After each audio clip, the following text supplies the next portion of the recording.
This is the Pursuit of Wellness podcast, and I'm your host, Mari Llewellyn.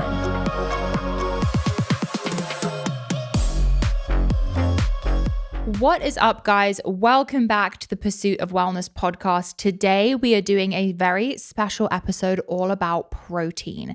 I feel like protein has really become a more well-known, important macro when it comes to health, fitness, longevity, kind of everything. And it's really nice to see people, especially women, putting an emphasis on protein. It's definitely a very important part of my personal diet. I feel like it keeps me satiated. It helps with muscle growth. If you want to be active, fit, capable, lean, and have good muscle, you need to be consuming a decent amount of protein. Like I think they say 1 gram per pound of lean body mass. And that's something I've kind of followed since the beginning of my fitness journey. Greg from the beginning taught me the importance of protein, and it's something that I've carried throughout. And I think it's honestly a huge part of my journey. Another piece of the protein journey that I think is really important is creatine. I spoke about this recently, but I got a little bit lazy with my creatine. I usually add it in my Hydro Flask every day, and I recently reincorporated it, and the difference it makes is astronomical. It helps with brain and cognitive function. It helps with muscle hydration. I just feel so much better taking creatine every day. And I think a lot of women are afraid of creatine because of certain myths around it. And it has been such a big piece of my journey. The Bloom creatine is what I use every single day. It maximizes protein synthesis, supports muscle growth and muscle recovery, boosts energy, improves strength and performance. It's also the most science-backed supplement on the market. Creatine has so much science behind it, so highly recommend incorporating that as well. Protein is so important. It helps build muscle and aid recovery. It boosts metabolism and fat loss, and it keeps you full and energized. We have had so many experts come on the show and discuss the importance of protein. So I think we're at the point where there's enough science to see protein is a crucial part of any journey. So we are going to hop into this episode and talk about the importance of protein, how you can better incorporate it into your day, the effects it can have, more science, certain foods you should be focusing on, and more. We're also going to touch on a solo episode of my own personal protein habits. So without further ado, let's hop into this protein episode. I hope you all enjoy. I know you are a big advocate for protein first. Can you explain what you mean by that? When you look at what happens as we age, we get this thing called anabolic resistance, where we're having trouble making muscle from the protein resistance training. Those are our two stimuluses really for making muscle as we age. And so the challenge that happens I see as we age is we're starting to eat less. Like we do less. And I always say the less you do, the less you can do. Then we're eating less. Our nutrients go down.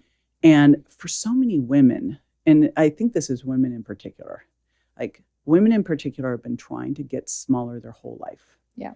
Eat less, get smaller. I mean, I used to do nutrition consulting for South Beach models. So, and they were so afraid of putting on muscle because they had to just be skinny and toned. And I'm like, what is toned? Toned is the funniest word to me. They would literally it was like the cocaine diet. They would literally eat very little. Wow. But this is, I feel like, a pretty endemic situation, is that we've always thought that we need to just eat less. And what I find with people is I start to talk about how much protein you need as you age, which I put it at somewhere in the 0.7 to 1 gram per pound of target body weight. What I find is that someone will eat and I'll go, oh, I'm too full. And I go, well, you had a salad. And I just watched this the other day. I went out to dinner with some people. I go, this happens every single time. I'm like, is this the universe just saying, keep going? My girlfriend sits down. She has a Caesar salad, croutons, cheese, dressing. Now, it's better than maybe a salad with, glazed nuts and dried fruit and a raspberry vinaigrette. But either which way, to me, I look at that as a sundae. You have 5 calories of lettuce. You have a whole bunch of garbage, right? Has that, then has 3 scallops. I'm like, why don't we just not eat the salad and have 6 scallops? Right. But then I'm full. I can't eat any more. Oh, the 3 scallops were the entree. That was it. Oh, for me, that would be an appetizer. It was an appetizer. That's the point. She had the appetizer for the entree. I'm like, okay, if you sit down, so if you eat your protein first, a couple things happen. There's some great study that showed that people who eat protein first actually make better food choices overall. And protein, of course, we know is more satiating. It's got a better thermic effect. It also is more satisfying. So, and it's got great blood sugar control. I know there's all this stuff all over about what you need to eat for blood sugar control. And I'm like, well, lift weights, eat protein, your blood sugar will go up. That's okay. It just don't go up 100. I know there's a concept, and I've mentioned this before on the podcast. If you have more muscle, you essentially burn more calories just existing. But I don't know how to explain the science behind it. Can you explain that for us? Yeah, because muscle protein turnover is costly. Okay. Doesn't take much for fat to hang out. So for someone who's losing weight right now, because a lot of the girls who listen to my show have a lot of weight loss questions, the more muscle they put on, the easier it will be for them to lose weight. Yeah, I love weight loss. I have worked in weight loss since my late teens. I've been fascinated, obsessed with weight loss. And I really, really, really wish we could reframe it to fat loss. Yes. Unless you're working with someone who is morbidly obese, and then they will lose some fat-free mass too. You basically have two components in your body. You have fat mass and you have fat-free mass. Now, within fat mass, we have subcutaneous. That's, the stuff you'll see on your hips and thighs. And then you have that visceral adipose tissue. Why I love a DEXA is it's going to tell you what you have. You may not like the fat on your thighs, but that is not the problem that the fat around your organs are. And we want to see that. And your fat-free mass is basically skeletal. It's everything else, right? And so some of that fat-free mass supports fat. So if you have a lot of weight to lose, you're going to lose some fat-free mass too. But if you have 10 to 20 pounds of weight to lose, even 30, or you're a skinny fat, which is what my husband was when he took the DEXA, you may have no muscle. Like you may want to be putting on muscle while you're losing fat. And a lot of times that's where people are. If you want to get to a point where you don't have metabolic adaptation, like you heard with the Biggest Losers, where all of a sudden they go through this extreme weight loss and their the basal metabolic rate is 500 calories less a day than it should be based on their metabolism, muscle is key. Because when you do a real basal metabolic rate test, which you can do through a breath test, the DEXA is going to predict it, but a breath test will do even better. Like the DEXA predicted me, I think at 1500, 1600, and the breath was like 1750. Okay.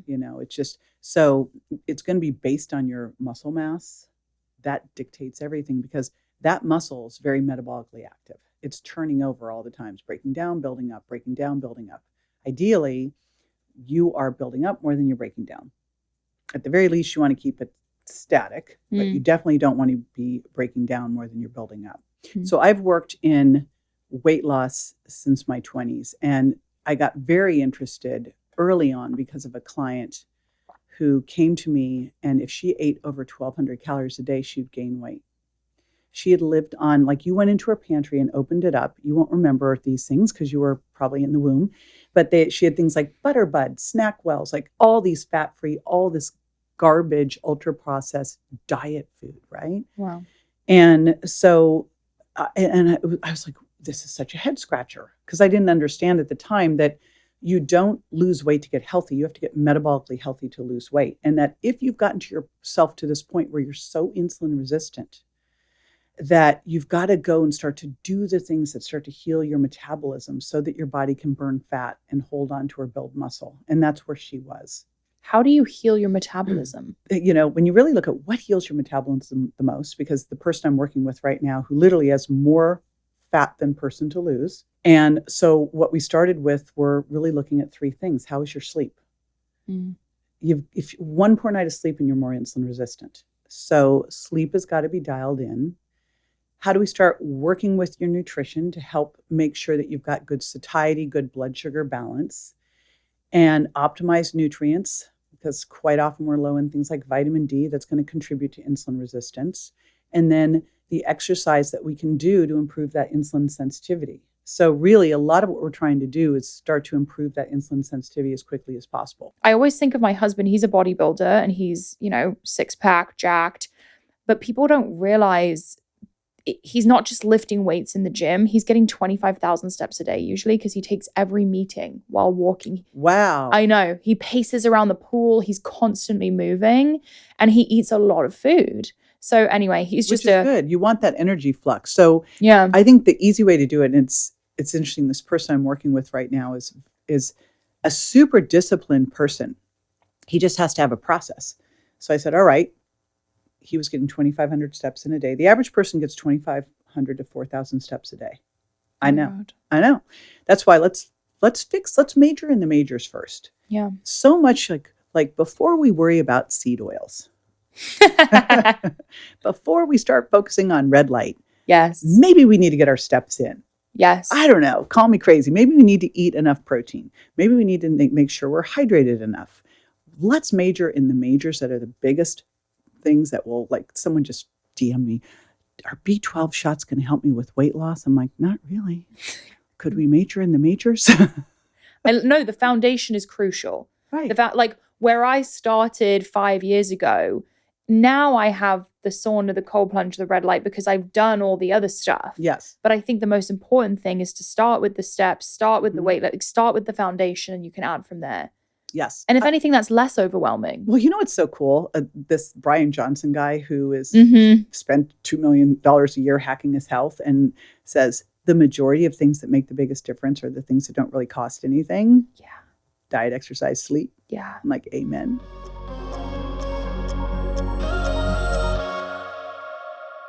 I'm someone who has transformed my life through a dedicated wellness journey. I've lost over 90 pounds and reclaimed my mental and physical health. I am always seeking tools that provide deeper insights into the body. Health is like everything to me, and I think it should be to everyone as well, and the best investment you can make. And that is why I love Function. You guys have heard me talk about Function so many times. The co-founder, Mark Hyman, has been on the show, I think 2 or 3 times at this point. Function is an all-in-one health platform that starts with over 100 advanced lab tests covering your entire body: heart, hormones, liver, kidneys, thyroid, autoimmunity, cancer signals, toxins, nutrients, and more. They've added even more add-on tests that you simply can't get from most doctors. Here are a few: BPA exposure to harmful plastic toxins. I used to have BPA in my blood and I worked on that. So important. Forever chemicals, PFA exposure, and the MTHFR gene, which can help you learn about nutrient absorption and detox pathways. You guys know I'm going through a fertility journey. I think to get your hormones tested is so important, like estradiol, progesterone to testosterone, DHEA, thyroid, insulin, and so much more, especially also AMH, which is really important for fertility. There's so much you can get tested, and Function makes it easy. Lab visits are fast and convenient. They have 2,000 plus locations across the US, and it's just $4.99 a year. That breaks down to $1.37 per day for access to cutting edge health insights. You and your family should join Function. Skip Function's waitlist and gain instant access at www.functionhealth.com/a/Mari-Llewellyn. I remember when I was getting married, I needed shapewear that felt good and made me look good, and that's where I found Honey Love. Honey Love is an independent female-founded brand. All Honey Love products are intelligently designed by women who actually wear them, including founder Betsy, who is highly involved in the development of each product, which she absolutely love as a fellow female founder. They recently launched their CrossFlex bra, designed to support you all day in and out of your workout routine. Wear it during your workday and your workout. Honey Love bras are supportive and wire-free, thanks to bonding technology that lifts without underwire. You deserve a bra that's lightweight, comfortable, without sacrificing support. A great bra is the foundation of any outfit. I personally wear them under my t-shirts, long sleeves, tank tops. Start every outfit with Honey Love and elevate your style, plus stay comfortable, which is so freaking important to me. Treat yourself to the best bras and shapewear on the market. Save 20% off Honey Love at honeylove.com/pow. Use our exclusive link to get 20% off honeylove.com/pow to find your perfect fit. After you purchase, they ask you where you heard about them. Please support our show and tell them we sent you. Elevate your comfort, elevate your style with Honey Love.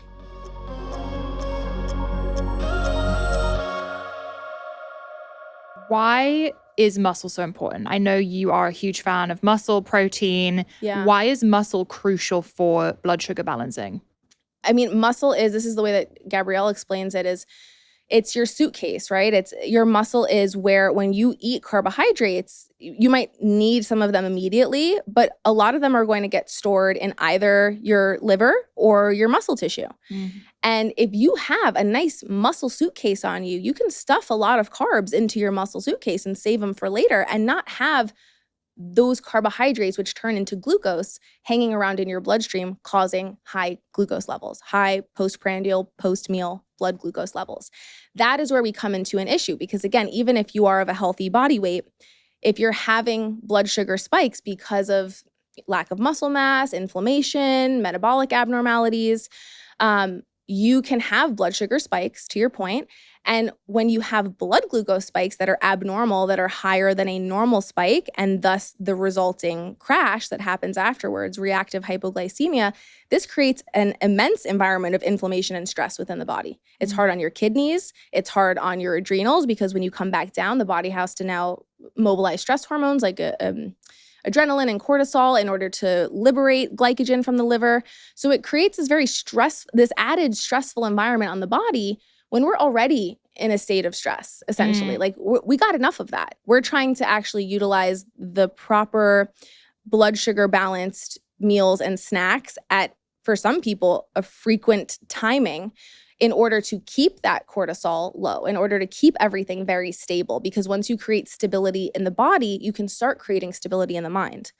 And this is why I think that our weight loss journeys, muscle building journeys, fitness journeys, all these things, were essentially our way into the soul journey. Once I learned about body composition and fat loss and calorie restriction, eating in a deficit in order to lose body fat, I learned that if you're not eating higher protein than you even need at baseline while you are in a deficit, this is so important. You have to eat more protein than you think you do if you're strategically eating a little bit less to lose body fat, because if you are not, you will not be able to preserve your lean body mass, which is so much harder to put back on than it is to lose. Your body will catabolize that lean body mass, that muscle tissue, when it's in a stress state and you're underfueling it if you're not keeping your protein levels high and you're not dosing your protein throughout the day to a point where it stimulates muscle protein synthesis and preserves it. It's a biological mechanism. You need at least 30 grams per dose to stimulate MPS. I took that information and was like, duh, my mom was starving herself to lose weight and doing all these crazy diets. So every time she would lose the weight, she'd gain it back quicker and she'd have a harder time losing it again because she was ending up in a worse place muscle mass wise every single time until she was like almost no muscle tissue. And so I was like, that's not going to be me. I'm going to get it this time. I'm going to like leverage science. I'm going to use the Western world. I'm going to give myself that balance of like, how can I combine the Western and what we know in data with also body compassion and spirituality and herbs and polyphenols and the gut microbiome and all the things, like, and create this perfect like plants and protein diversity diet that will serve not just my muscle tissue, but also my actual body and inflammation levels and all these things. So I do think there's a case to be made that we're living in a world where there's inflammation and thus our GLP-1 levels are a little bit lower. There are cases where if people really hunker down and do the right things, right? We have literature to show that eating a high protein, high fiber meal boosts your endogenous levels of GLP-1. We have literature to show that cinnamon, fenugreek, ginseng are herbs that increase and stimulate your own release of GLP-1, your own release of Ozempic. And we can use those herbs as tools. I have a formula, glucobitters, that I talk about all the time that I used in my muscle building insulin resistance journey. You take it before meals. It has herbs that help to boost your GLP-1 and also help to regulate your blood sugar and your cravings. This is where we get to like play in the gray area with herbs and holistic remedies to support our bodies. So you can use herbal tools, green tea, dark chocolate, all of these therapeutic foods, polyphenol-rich foods, pigment-rich berries, all of these foods increase our own levels of Ozempic. And it's pretty cool to know that these foods work and can potentiate a fat loss muscle building journey when we eat them because of GLP-1. So obviously, if you're giving a human GLP-1 in greater doses, it's going to help them even more. I want to ask you about protein specifically for anyone listening who maybe is like, how do I make sure I'm getting enough protein? Yeah. What should a protein-rich meal look like? How many grams of protein? Is there a certain type of protein you lean towards? Yeah, so I try to go for protein sources that are like simple to prep and easy to grab first and foremost. And I think that this is where we can get very caught up in like the ideals, right? This like idealistic world of like rotate your proteins and eat the wild venison and the this and that and all this stuff. Yes, in a perfect world, would that be the most nutrient dense, beautiful, varied diet? And is that what I wish I could do all the time? Sure. And yeah, like once a month, twice a month, my husband and I will prep like liver meatballs, right? And we'll like get this really cool nutrient rich source of protein in and rotate that in our diets. So I will often meal prep a bunch of boiled eggs. 5 hard-boiled eggs will give you 30 grams of protein just about, which is the dose that you need. And I will eat 5 eggs. Period. People... I used to do that too before they broke me out. I'm sorry about that. I know. It's an interesting inflammatory... I know, we'll chat. Yeah. Yeah. You're like, you're fucked up.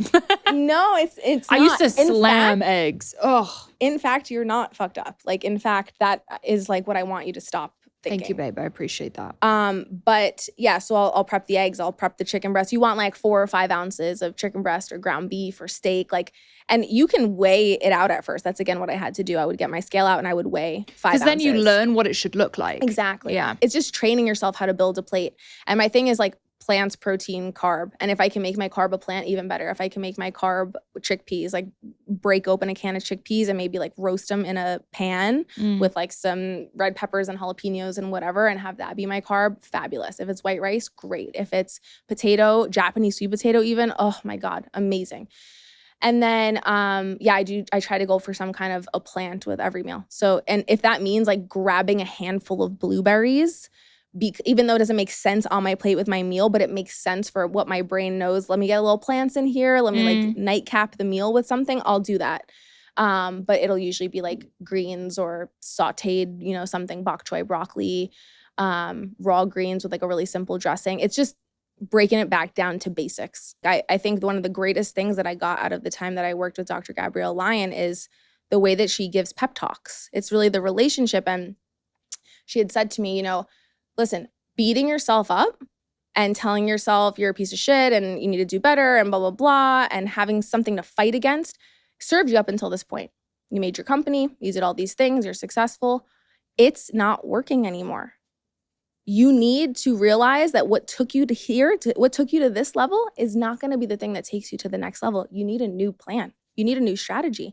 And sometimes that's the hardest part, is pivoting into softness, self-compassion, curiosity, and mothering in a way that is discipline without shame. Mothering in a way that is, hey, I see you. I see that like you had a really long, hard day. You had a few things that came up that like triggered a wound. You feel really weird about this friendship dynamic right now, and work is stressful and you're overtired. And so right now you just want to eat a box of cookies. I feel it. I'm with you. I'm going to like sit there with you and feel that. And then saying, what if we try to eat some protein first? What if we just do that gentle nudge? Let's just try that. And if you still want the box of cookies after you eat a nice protein-rich snack or meal, we can do that. But I just want you to try. And that's the way that a mother would speak to a child. A mother that I never had I had a beautiful, wonderful mother, but she didn't mother in that way, right? She was very unkind to herself and thus did not know how to hold that space for me, right? So I had to learn how to hold that space for my younger self. And I had to learn how to talk to myself in a way where like it was motherly love, which involves tough love sometimes.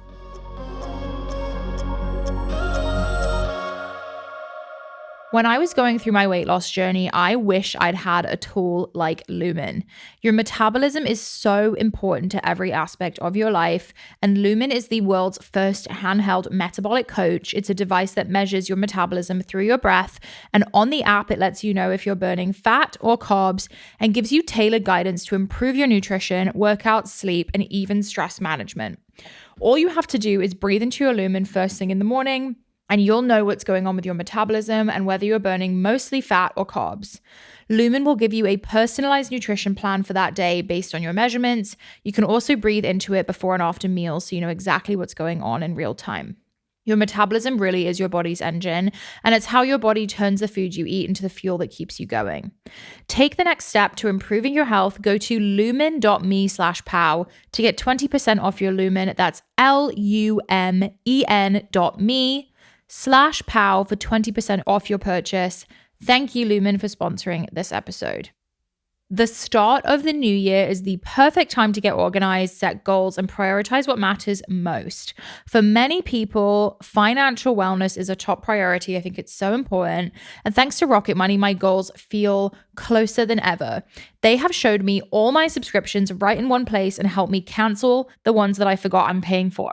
I am someone who really struggles with this. I am subscribed to so many apps that I don't use, and Rocket Money has been so helpful for me. It also pulls all of my spending across all my different accounts so I can clearly track my spending habits and see where I need to cut back. Rocket Money is a personal finance app that helps you find and cancel your unwanted subscriptions, monitors your spending, and helps you lower bills so you can grow your savings. I know we all have so many goals of trips we want to take, bags we want to buy, things we want to do, and this can help us get closer to that. Rocket Money has over 5 million users and has saved a total of 500 million in canceled subscriptions, saving members up to $740 a year when using all the app's premium features. Cancel your unwanted subscriptions and reach your financial goals faster with Rocket Money. Go to rocketmoney.com/pow today. That's rocketmoney.com/pow. rocketmoney.com/pow.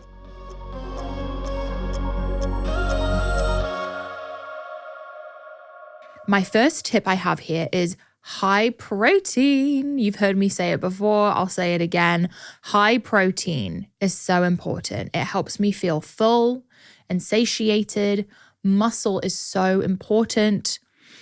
I eat a ton of protein throughout the day. I like to load up my breakfast, especially because I want to start the day with a feeling full, feeling satiated, and a large amount of protein, because getting enough protein in is really challenging. I feel like 80% of people are actually not getting enough protein in, because when you actually look at it on a plate, my breakfast is a pile of meat and some fruit, basically. What I've been doing lately is I'll have bacon or sausage, which is kind of like my higher fat protein, and then I'll pair it with a leaner cut. So maybe like a skirt steak or ground beef, 90%, and I'll mix it all together for this kind of like meat mash. I know that sounds so disgusting. I'm not mashing the meat. That made it sound really, really gross. It's basically just a plate of meat, and then I'll do strawberries. Today I did a banana for a little bit of carbs. So I'm really hitting all my macros there. And I would estimate that my breakfast is probably 30 grams of protein, maybe more.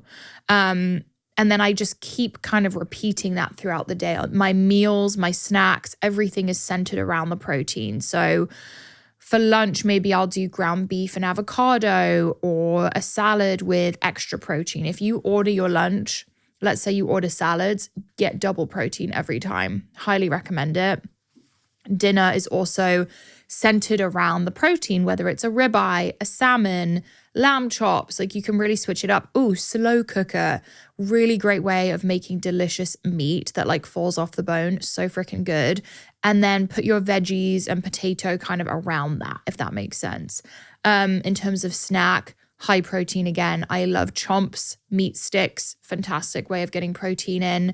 And there's no additives or any weird ingredients in there. They are a sponsor of the show. We have a code. I'll put it in the description box.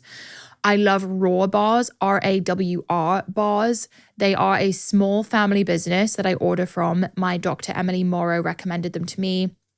I believe they have 20 grams of protein in them. I had one on the way to record because I knew I would get hungry. I am like a giant baby, guys, when it comes to eating. I'm like clockwork. Like, I wake up hungry. I have to eat by 8 at least. I work out fasted and I eat right after. Now, I do want to comment on that window of time that you need to eat your protein. I recorded an episode with Dr. Gabrielle Lyons and I asked her about this time window. It really isn't as important as we think. As long as we're getting in enough protein throughout the day, it really is about the whole day.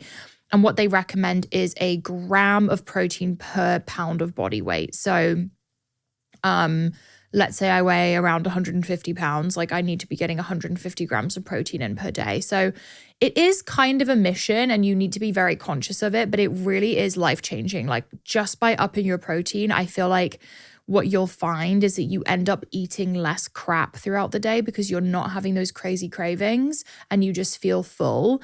And then also increasing that lean muscle in your body is so important, especially if you're weightlifting. Just by having, and it's hard to explain this concept, but simply by increasing your muscle mass, your body requires more calories to exist every day. So you're actually kind of burning fat when you increase muscle. Having muscle is so important, especially as we age. It protects our bones. It helps with longevity. Dr. Gabrielle Lyons went into so many different studies with me about Alzheimer's and various different diseases, that muscle is really, really like an important piece of the puzzle for health, and people don't talk about it enough. So muscle is big. I also put incorporating a lot of fats. This isn't hard for me. I love fats. I'm definitely like a savory type of gal. I love using ghee and tallow and avocado and various types of like healthy fats on my food. But I think for us women, it's really important that we're getting enough fats. Like if you're someone who is maybe eating like really lean proteins and lots of carbs, just remember that fats are really important for hormone health and overall energy, and also feeling full and satiated, and brain health. Fats are important for absolutely everything. So I think that's really crucial if you're a female, just to make sure you're getting enough fats in every day. I think when I first got into fitness, I thought that I had to eat like very regimented in a certain like tilapia, chicken and broccoli and rice, like everything was very like dry. And now I've realized you can really have so much fun with healthy food and there's so many great options out there. So you just need to kind of educate yourself and keep things fun.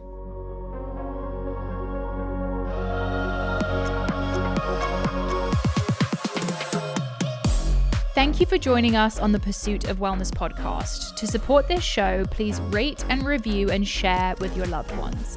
If you want to be reminded of new episodes, click the subscribe button on your preferred podcast or video player. You can sign up for my newsletter to receive my favorites at marilewellen.com. It will be linked in the show notes. This podcast is a Pursuit Network production, brought to you by Michaela Phillips, Joel Contartese, Daviel Waldner, Jen Lauren, and Mackenzie Mizell. You can also watch the full video of each episode on our YouTube channel at Pursuit of Wellness Podcast. Love you, Power Girls and Power Boys. I will see you next time.